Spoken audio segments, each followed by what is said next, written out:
everybody, it's your man Mark with MD Ready. Welcome back. I know it's been about a month or so since I did a video. No worries, no harm, no foul. Let's make sure that's not pointing at me. It's pointing up, but still had a little bit of a iffy feeling. Alright, anyway. So today we're going to be doing a video about some of my top guns or firearms that I've used pretty much to end out the year. So bear with me. Please make sure you guys like, share, subscribe. Check out the new merch or shirts, I guess you would say, by my buddy Joey from Sports Heaven Brand. Dope guy from the DMV area if you want to support a local black business owner. So let's start this out with pretty much the gun I'm currently carrying now. I haven't owned the gun very long, but I've been loving it like McDonald's, right?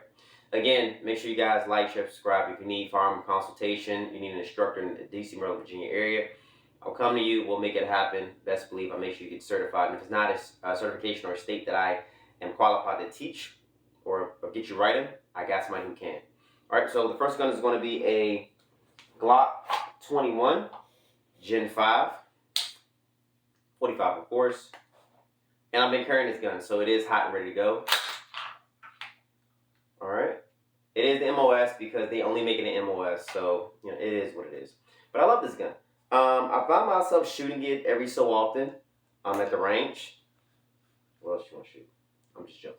But I find myself shooting this gun. I haven't cleaned it yet because usually you'll see like the braking grease on the back of Glocks. It'll typically be up in this area. You'll see it's like a little bit of brown stuff. You want to make sure you shoot the gun a few hundred rounds prior to cleaning it with Glocks. Let it wear in properly. If you don't, you might experience some issues, but some people just don't listen. They just clean it and shoot it and keep it moving. But I've learned years ago, you want to make sure that braking grease kind of wears in. I love this gun. It's awesome. I have a little cheap Fiocchi light on it, 1200 lumen light. It works well. And I'm actually using a holster that is designed for my SIG X-Carry. So the X-Carry is pretty much the one before the, what is the one that everybody likes? The one that has the tungsten frame. Can't think of it. Somebody will mention in the comment section. But the X-Carry came out before the Legion. Right? Okay, the Legion came out. And with this light, this gun fits that holster. And I think it's because the SIG P320 frame, it just kind of, it's like a bulky gun. But it's super freaking top heavy, at least the 320 is. But with the X-Carry, it has a lower bore axis.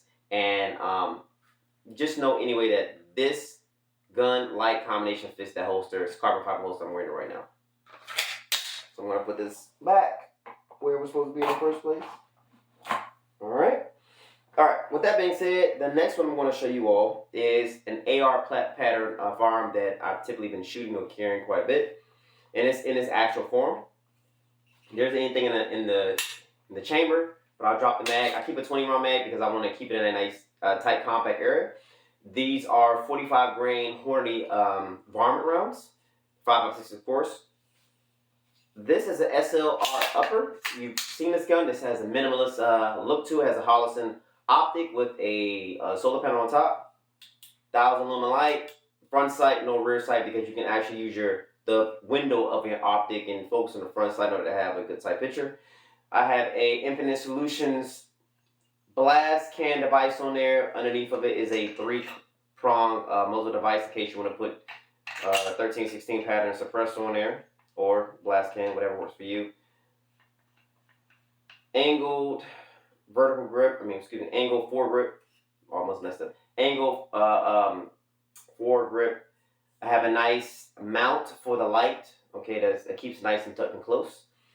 I also have a sling on it, and I have a little band that holds the sling up. Again, I said Holosun mount. Then it is this.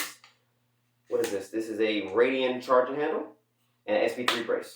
So it's kind of super smooth.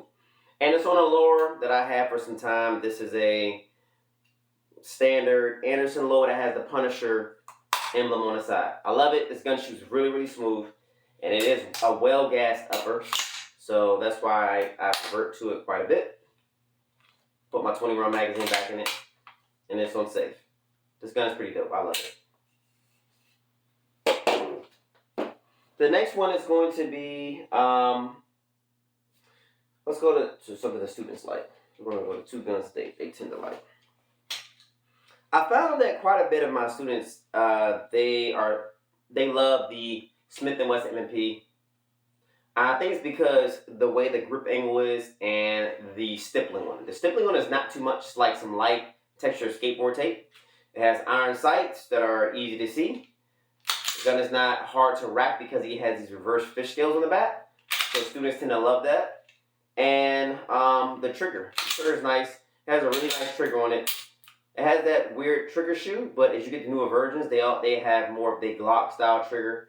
So I think that's why people tend to like them. Easy to take down, easy to shoot, haven't had any issues, any malfunctions, and yeah. So this is the M&P 9 2.0. All right. Another gun that students tend to like is going to be, the Glock 17. Now this gun was the first gun I ever stippled. If you can see, the stipple job looks horrible, but I had to have something to practice with. But my other guns are way better. I've stippled guns for plenty of people in the firearm industry, at least in the DMV area. But this is the one I had to practice on. You got to practice on your stuff first just to make sure you get it right, because you don't want to play on somebody else's and mess it up. Do you agree? If you don't, it's all good. That's what I did to make sure I'm comfortable.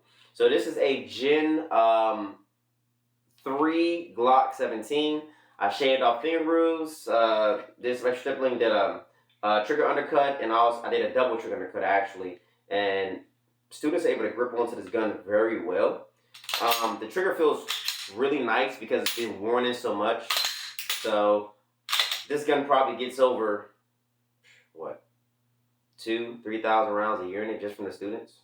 So you got to think people come, they qualify, they do private lessons, and they practice and all that, and then plus I shoot it too. So, and if you know me, just know that if you come to qualify, do some training with me, and use a student gun, it doesn't get cleaned that often. So I want you to go through some malfunctions. Okay, so these are two guns that students tend to like, M&P 2.0 and also the Glock 17. Doesn't matter the gen, people love Glock 17s when it comes to shooting. And I'm not telling you that's what I encourage people to get. I bring out a variety of firearms when I do my private lessons, but these are two of the guns that the students tend to prefer. Okay, awesome. Now, moving on to more student guns. So, two other guns that students tend to like, or well, I'm not gonna say they tend to like, but I tend to have them practice with, but then they also like for not the right reasons. It's going to be the Glock 44. So, the Glock 44 is a 22 caliber Glock designed for practicing only. Please don't think that this is what you're going to use to defend yourself.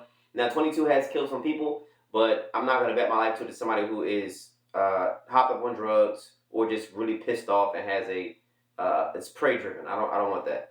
The gun feels just like a Glock 19, like a Gen 5 Glock 19, but substantially lighter. Okay, easy to shoot, quiet. Trigger is it's okay. To me, it's like a mix. The trigger's a mix in between a Glock 48 and a Gen 4 Glock 19. It's not bad, but it's not good either. You get what I'm saying? So it's just enough. All right, cool. So this is a gun that between myself and students, we put thousands of rounds through. It's hard to tell, but again, this is another gun that I don't clean that often because I want students to do malfunction checks and drills and all of this stuff, right? So yeah, and it fits all Glock 19 holsters. All right, another one is going to be the Taurus TX22.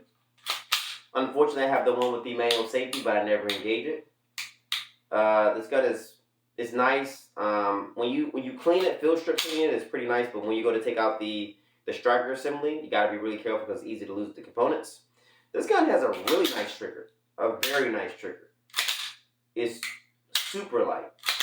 One of the best triggers I think Taurus has ever made, in my personal opinion. But this one comes with a 30 barrel. It is super dirty because it isn't cleaned very often either. I've noticed that this gun does jam and malfunction more than the Glock 17, but I believe that's more so because of the magazines. It's something about these freaking magazines for this gun that cause the gun to jam, because the gun does very well. But the way these magazines are, they tend to jam. So I put a little angle cut in the feed of the lips of the magazine, the feed of the magazine up towards the front. Helps out quite a bit. Not telling you that you need to do that with yours, but maybe I'm just a sample size of one, but that's my personal experience, okay? Just something to look out for if you get a Taurus TX22. But I love the gun, really awesome, slightly easy to rack back. It is good, not as reliable as the Glock 44, but it still gets the job done. Okay? Now, next gun is going to be a gun that I take ATV riding with me. If you've ever been ATV riding with me before, you've seen this gun. It's not new to you. Okay?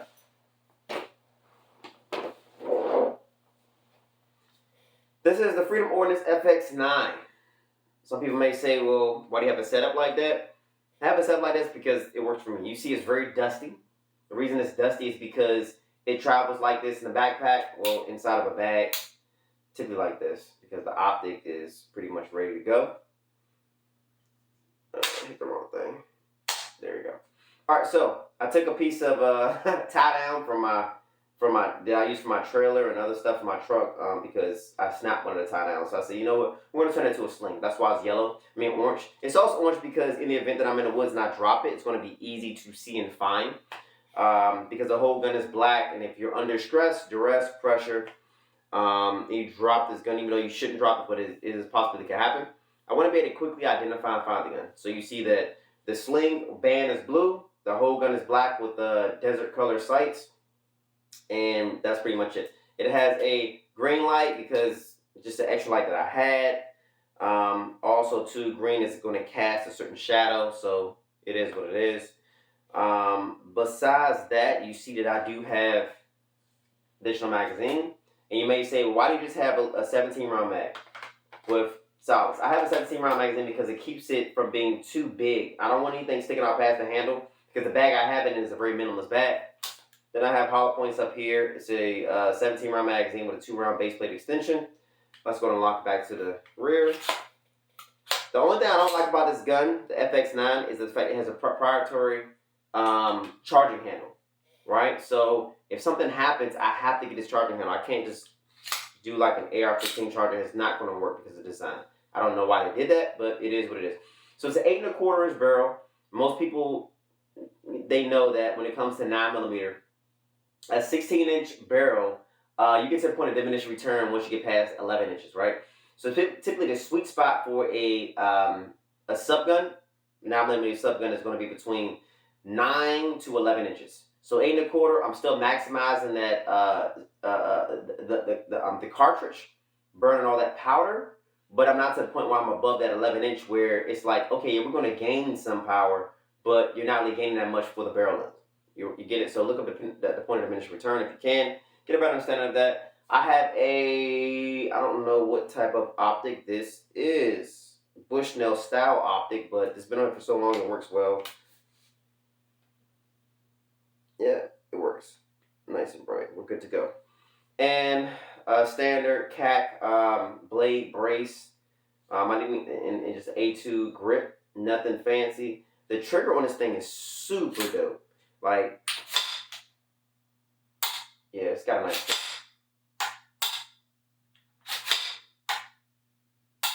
Yeah, nice little trigger. So, all in all, this gun serves its purpose. It gets dirty, it gets dusty, it gets banged around, and it still works. It works each and every time, and I keep it in a bag just like so. Because in the event, I put these down because I don't want them to move around and get hit. But I have a light on here, have backup iron sights and optic, sling, additional magazine. Even though inside the bag I have a one of those, you know, wide ends like to keep sticks and drums. I just keep a stick just in case. But I keep this gun because the gun I ride with typically is going to be either a Glock 19 or a Glock 26. So the Glock 26 is kind of the wild card. I don't know if I should have brought it out or not because that's kind of the gun I just throw in my pocket. But, you know, if you want an additional gun besides these, Glock 26 is always good because it takes the Glock 19, 17 magazines, and it's a nice complement to this gun if you have it on you in the woods. With that being said, guys, please make sure you like, share, subscribe. If you thought my gun selection was cool, let me know. If you hated it, let me know. Let me know what your top picks are for 2025, or if you agree or disagree. And also, too, if you're in the DMV area, DC, Maryland, Virginia, make sure you like, share, and subscribe. Make sure you check out Sports Heaven Brand, Joey Butler. Let him know I sent you. Let him know that Mark sent you from MD Ready. And let's make sure we get some shooting done, guys. I've been a lot of shooting, a lot of training, so I know I've been a little out of loop as far as posting videos on YouTube, but I'm back. Much love to you guys. God bless you all. Have a good one.